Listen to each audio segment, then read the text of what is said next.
And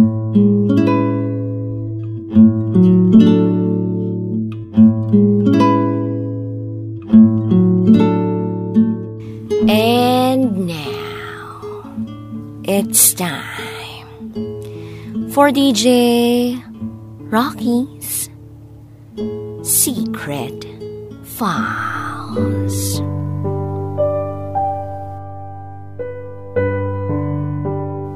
One day, hindi ko na kailangang magtrabaho sa banyagang bansa at malayo sa pamilya. Hi, DJ Rocky. Itago mo ako sa pangalang Isla. 27 years old. May mister at may isang anak. This is my secret file. 15 years na kami ng asawa ko. High school sweethearts kami. Masasabi kong punong-puno ng saya, pagmamahalan, at pangarap ang relasyon namin.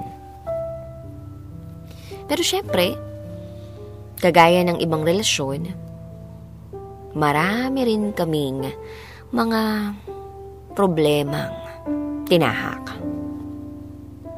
May mga pagkakataon talaga na minsan, hindi namin nauunawaan ang isa't isa. But at the end of the day, we always choose to understand and forgive each other.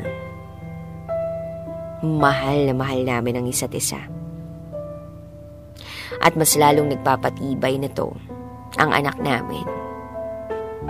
Ito ay bunga ng pagmamahalan namin at handog sa amin ng Panginoon. Until dumating ang isang pagsubok na makapagpapabago sa buhay namin. 2 years ago, he got into a vehicular accident. Bone fracture.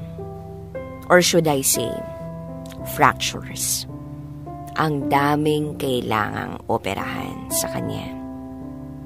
Meron siyang tama sa legs, sa kamay, and sa rib part.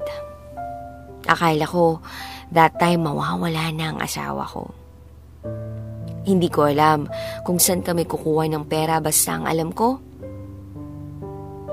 hindi ko hahayaan na gano'n ang asawa ko. That time, kaka-end lang ng contract namin sa pinagtatrabahuhan namin. And back then, meron akong application abroad. And sakto, pinaalis na ako. Sa totoo lang, DJ Rocky, yun ang pinakamahirap na desisyon na kailangan kong gawin para sa amin. Hindi ko makakalimutan my first Christmas and New Year na hindi ko sila kasama. Marami ring mga celebration and moments na wala ako sa tabi ng anak namin. Good thing, my parents are always there. Ganon din naman ang mga magulang niya to check on them. Lalong-lalo na aksidente ang asawa ko. Hirap na hirap siya nun makalakad. Ni makakuha ng baso, hindi niya kaya. At ultimo pagkain, ng sarili niyang pagkain, hindi niya magawa. Kinakailangan pa ng tulong ng mga magulang niya o ng mga magulang ko para lang makakain siya. Sobrang sakit nun para sa akin, pero wala eh. Kailangang magsakripisyo. May mga utang na kailangang bayaran. Dahil ang laki-laki ng ginastos sa operation niya. Ramdam ko rin na pakiramdam ng asawa ko that time ay wala siyang silbi. Pero lagi kong sinasabi sa kanya na season lang to, lilipas din to. At kailangan magpalakas siya o magpagaling siya para dalawa na kami. Sa ngayon, ako munang bahala sa kanya, sabi ko. Mangiyak-ngiyak kaming nag-uusap noon. Pero darating din sa punto na nakakalungkot. Dahil pag ako yung merong sakit, walang nag-aalaga sa akin. Ang kaya lang syempre sabihin ng mga mahal ko sa buhay na nasa Pilipinas, get well soon o magpagaling ka. 6 na buwan ako sa ibang bansa na mag-breakdown ako. Dahil dito, naapektuhan kami ng asawa ko. Kapag kausap ko siya, parang wala akong gana. Pero DJ Rocky, hindi siya bumitaw sa akin. Hindi niya ako sinukuan. Nanatili siya at hindi siya nawalan ng pag-asa na konting tiis na lang at makakaraos na kami. Sa panahong yon, nagte-therapy siya.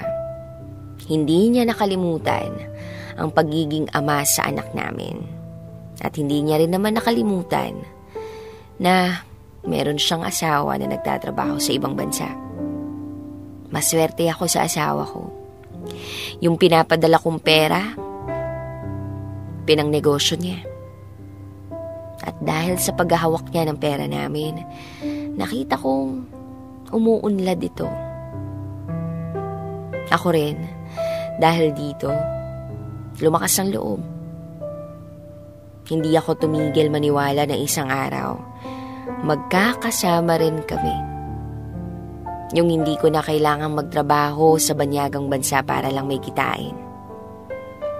Sa ngayon may ipon na ako.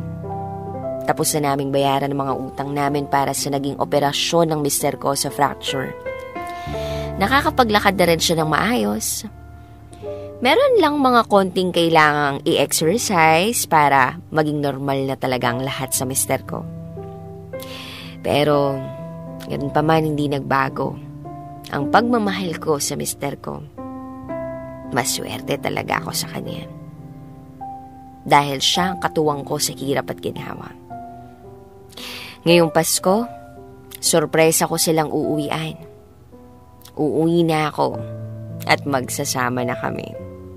For good. Basta, naniniwala ako na lahat ng sakripisyo ay may kabuluhan. At lahat ng naniniwala, pinagpapala. Manalig ka, laban lang, at tuloy lang sa buhay. Meron tayong Diyos na laging nakaagapay. Hanggang dito na lang po, DJ Rocky. Merry Christmas! Muli, ako si Isla. At ito, ang aking secret file.